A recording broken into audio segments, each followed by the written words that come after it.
Hello again.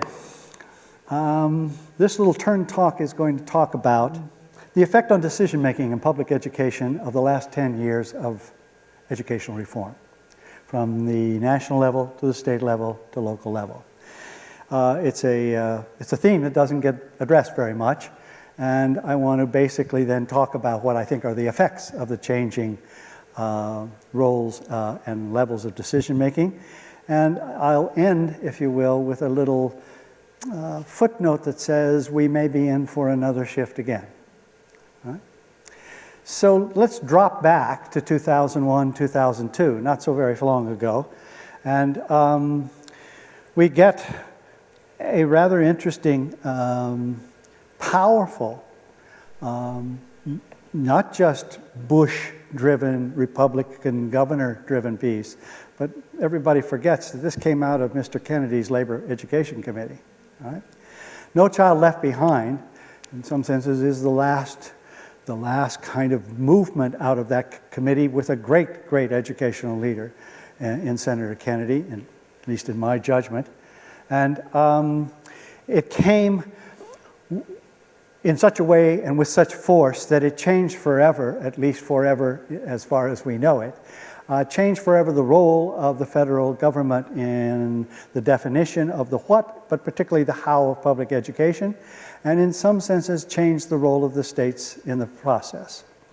So if you look at what happens way high in a hierarchy that traditionally, all right, and let's talk for a few minutes around the 70s, 80s, 90s, and so forth of the last century, if you will, all right? Public education in the United States is the role of the state, right? Because it is not defined as in any kind of early documents as the role of the federal government. We all know that journey.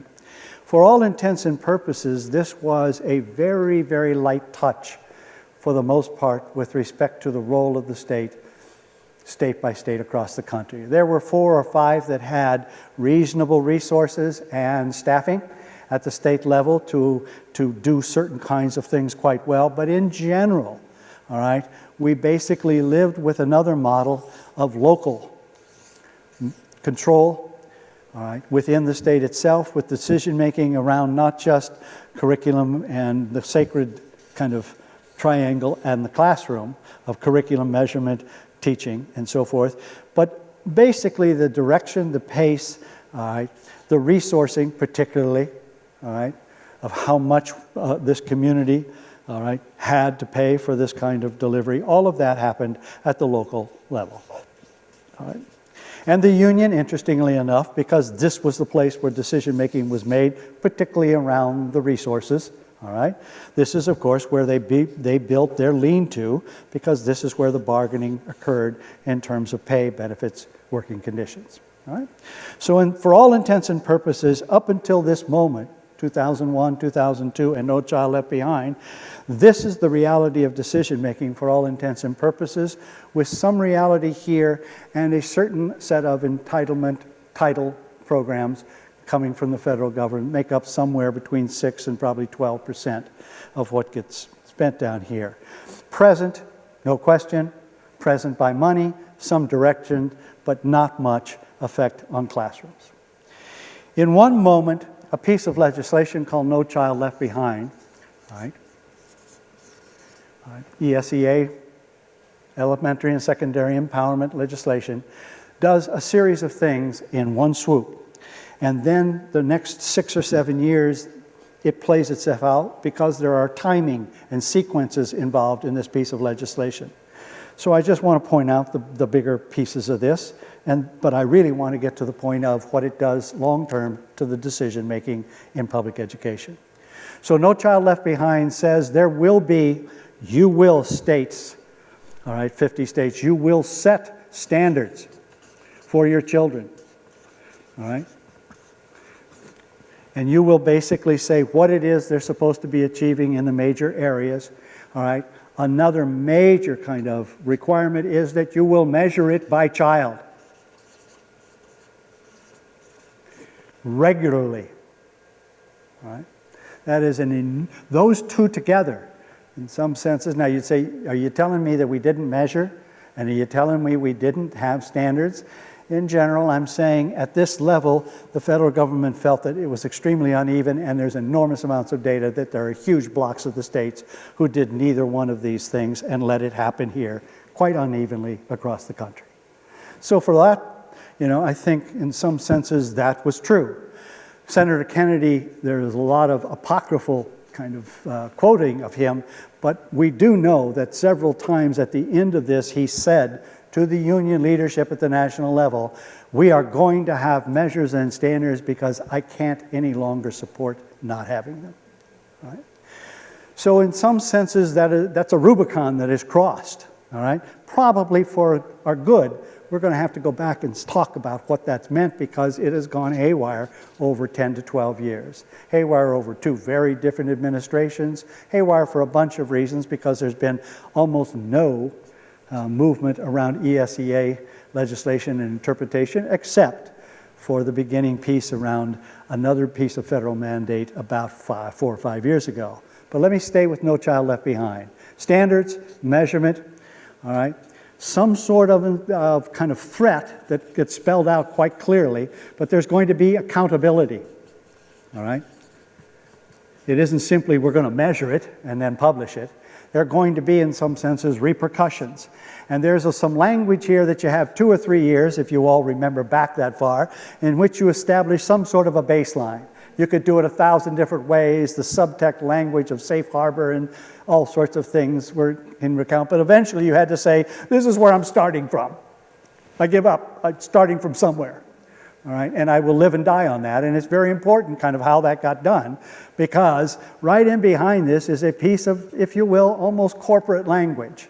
All right? And I'm not somebody who runs around seeking devils in corporate America, all right? But there's some corporate language in here, and the corporate language is now you have to improve, you have to get better every year. By every year there must be some improvement, 3 to 4%. So wherever you set this baseline, all right, it's got to get better, all right, for each group. And by the way, that's the next great gift here, is that there are subgroups in which you have to collect this measurement and so forth. And I say a great gift because in some senses, I don't know how long we would have lived with the racial achievement gap and other gaps, all right, had we not been forced to look at this. Once you publish it, you can't go back and you can't not look at it again. You have to basically then deal with it. A great gift. The average covers a multitude of sins in there for long periods of time, all right? All right, huge piece of movement, if you will, all right? And the last piece is the translation of accountability, all right? In 2001 or 2, it sounded strange. It's built into utopian language of some of the strangest kind. But in some senses, it simply said, by 2014, I think we're about to end that lovely year, everybody had to be at a certain level, and the level was so high it was unimaginable.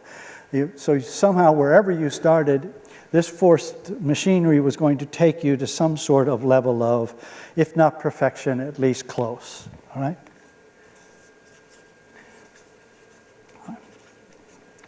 Now, that set of interventions is about as powerful as you can imagine. We've all been through it and lived it for more than 10 years and so forth.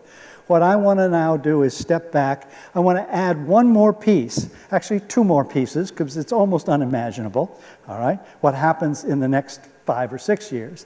But another administration comes in, an administration very friendly historically, all right, to the 2 organized labor groups, let's say that, of teachers. They are the largest single contributor, both in terms of men and women on the ground and money, to President Obama's first administration and so forth. So you would have said, well, there's going to be some relief in here perhaps, some breathing room, some so forth. As a matter of fact, there's enormous resources because we are in the middle of a recession and so forth and so on. So to one point, there are enormous resources, one time only, poured into public education to, in some senses, maintain stability, all right? At the same time, however, all right, there are 2 other kind of major kind of approaches to public education to, in some senses, build upon this. And the 2 or 3 pieces that are added to this are, all right, that there will be some sort of evaluation in here of teachers, right? And that evaluation will be somehow linked to the measurement, all right, of growth of learning of children. And there is, in some senses, an additional set of language around opening, if you will.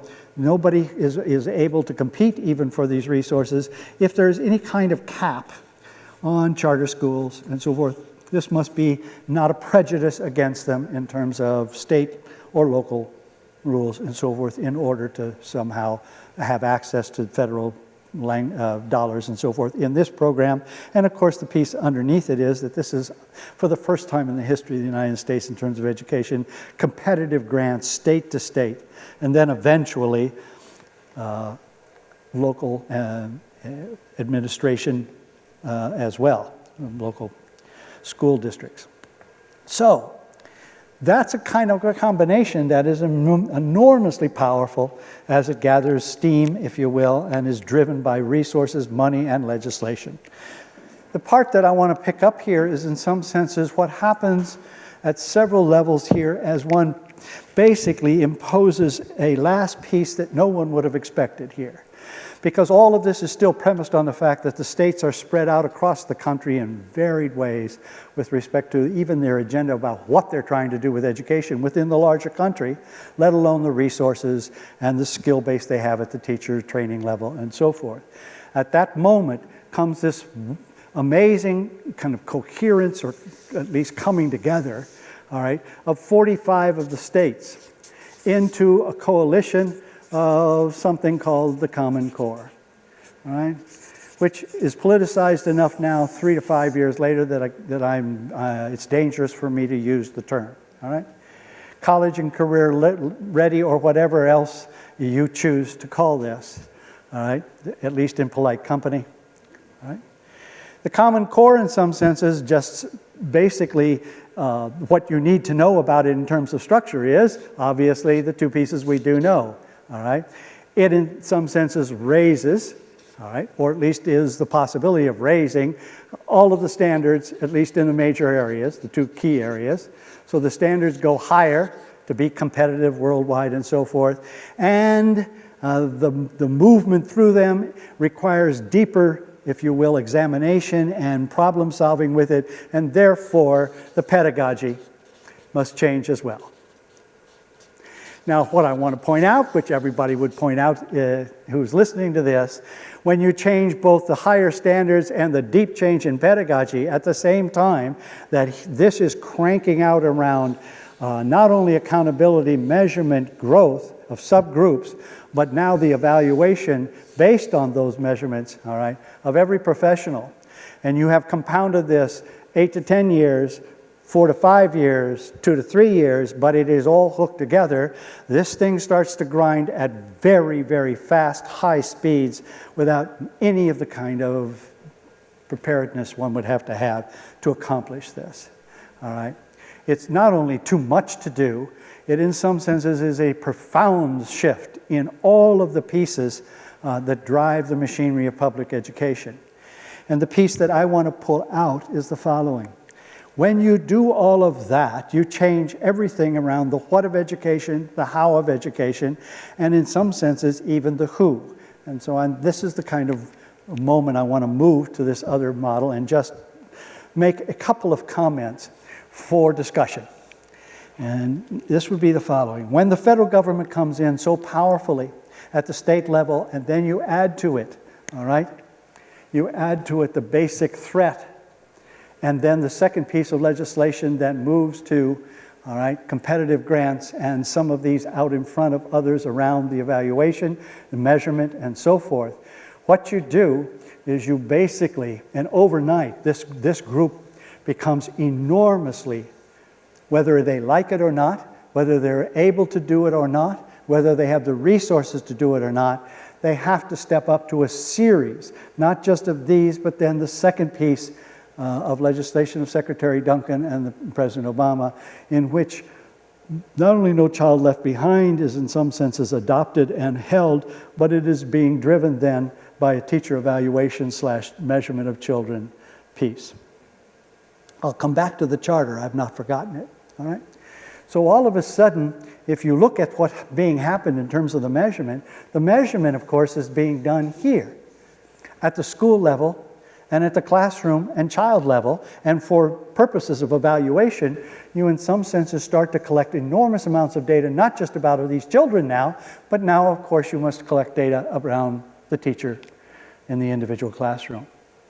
When that is, and you're collecting that in order to link those if you possibly can, that is a huge shift down, if you will, deep into the work itself of education, all right, with accountability, all right, being pulled way deep down in here. The forced, again, measurement, not just of improvement, but the measurement of the subgroups down in here being counted as well, not just the individual children. So the first torque is a profound torque or push down deep into site-based decision making. Those of us who in some senses worked in that a long time ago when it was not forced, this is in some senses, if you will, almost a gift in the sense that this is clearly made accountable. And if you look at the following piece of threatening legislation, these people being the administrator at the site level and this group of local leadership must somehow put in place some sort of set of programs in which, if these things are really poorly performing, this person goes overnight, is the first person to be fired, and this union management board, have got to basically make sure that they have those kinds of processes in place and so forth. And the states have no choice but to make those lists and so forth. All right, so all of a sudden you get deep shift towards the site. At the same time that you get enormous elevation of decision making high at this level. All of a sudden, most of the debate in the country is where Tennessee is going to go next month in terms of evaluation. Whether or not the state of Washington is going to hold with no measurement and so forth. The debate happens here, and let me add, in the last 2.5 years, a fascinating piece that nobody could make up. All right? Nobody could make up. Go back to this drawing over here, all right? This thing starts in the Labor Education Committee, all right? The second piece doesn't come from there. It's funded one time only by almost presidential fiat, but the legislature agrees to it because of the money itself and so forth. But long story short, all right, after all of this, this thing's moving on with great grinding towards 2014 and the fact that you had to be a certain kind of place. Well, of course, nobody's close. All right? And since nobody's close, the Secretary of Education, fascinatingly enough, says to the country and to the profession, since nobody is close, and since you want to, in some senses, have these resources and you don't want me to close you down, all right, you can come to me with a waiver that tells me how you're going to take our secondary piece of evaluation measurement of children and the charter school, and in exchange, in a bartering, all right, I am subsuming, if you will, the role of the legislature since it does not function anymore. Direct quote, all right? All right? I am in some senses now taking over and combining this. Against this piece, I am basically wavering and holding waivers, holding your feet to the fire. That can't be. That has never in the history of the United States been. It becomes a negotiation here with practically a gun at their heads, all right, around how they will basically do this work at this level. All right? I don't know how else to do this. I mean, we've all lived this and we've all had kind of our awareness around how it's worked itself out.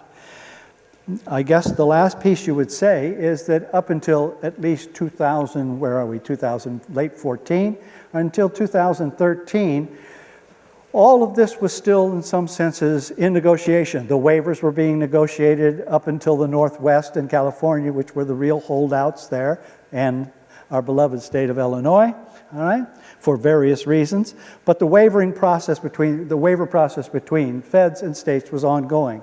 The two national unions were more or less trying to figure out how to, in some senses, support their folks in this journey, all right?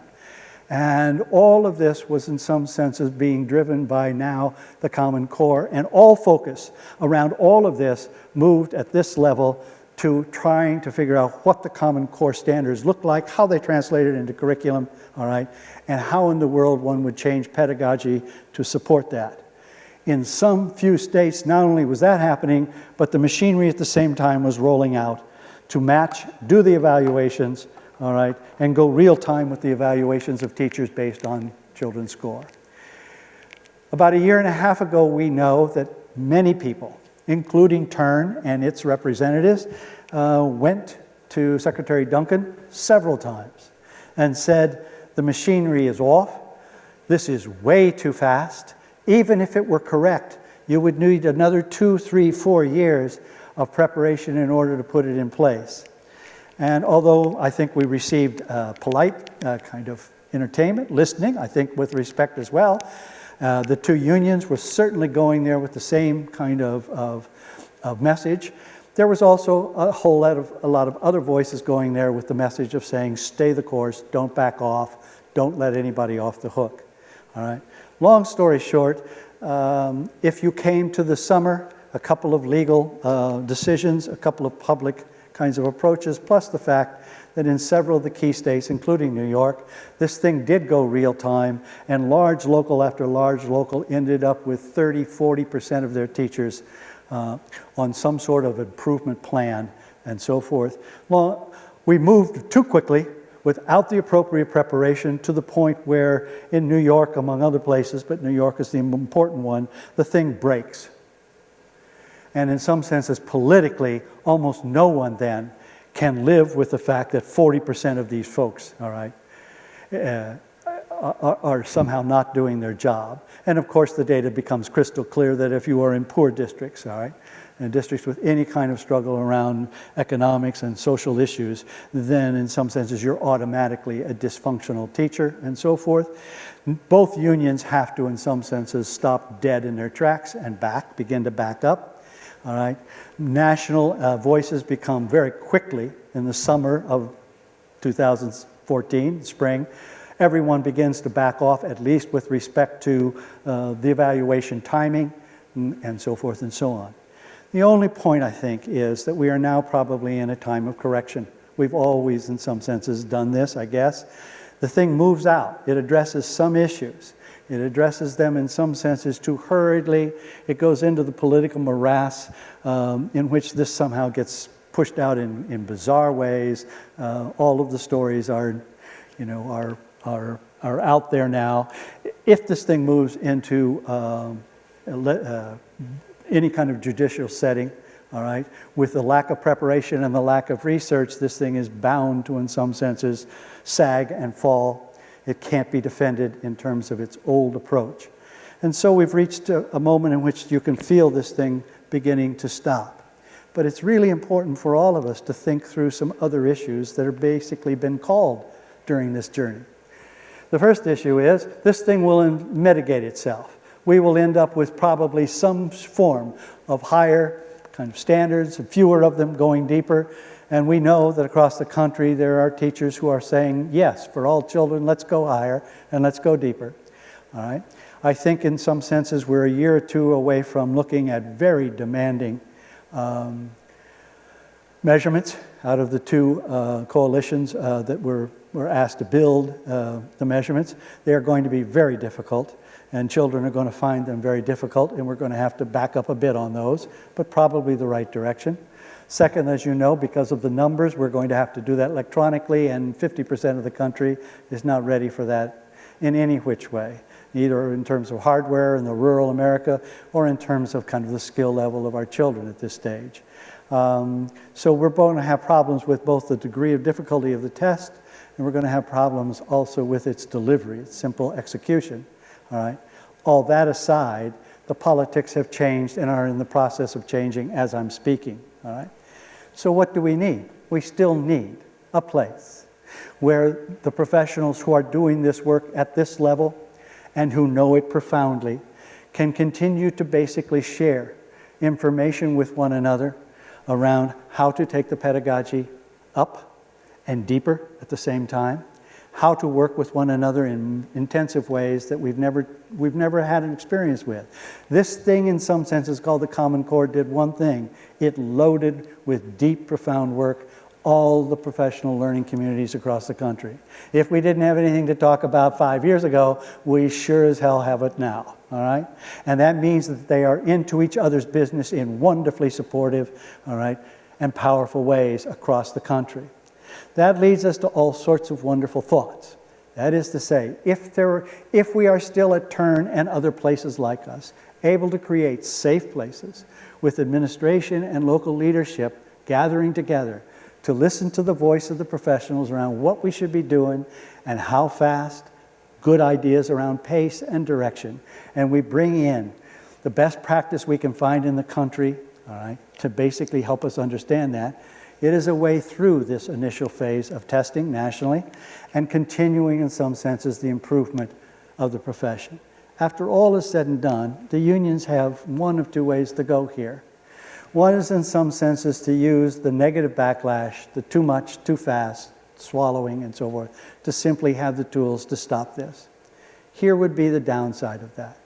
The downside of that would be that, in some senses, at a deep, long-term way, the voice of the profession had a chance to redesign the work, the pedagogy, the evaluation, and deep input into how we measure learners. We should never, ever give that language and that voice away. If we've never had it, and we haven't, all right, then this is the time not to leave that journey, to understand that what's really at stake here is a redesign of the profession, not somebody's getting us in terms of evaluation. In the process, we can design an evaluation that any profession would want. We can figure out how to measure our outcomes in such a way that the profession and only the professional knows, all right? And we can, in some senses, retool the union to represent not just, all right, a group that argues for pay and benefits as they should and as we want them to, but argues for professional voice at every level. It means we're going to have to rethink the use of time, the definition of that role itself and one's relationship to it, and in some senses, deeply, the larger questions that we've spoken about in other places about what it is we're really trying to do with children there, and how to band together, if you will, to do it together in a healthy and professional way. This is, in some senses, I'm arguing, a powerful moment, and the cheap way out would be to run for the exit because, in some senses, we've got enough to stop this. I think in many ways that would be a deep mistake for us all, but particularly for the organized teacher groups here. I think it is a chance for us to move into an open set of dialogues with thoughtfulness and collaboration and redesign this profession up in a more powerful, more dignified, and long-term, simply better practice for ourselves and for children.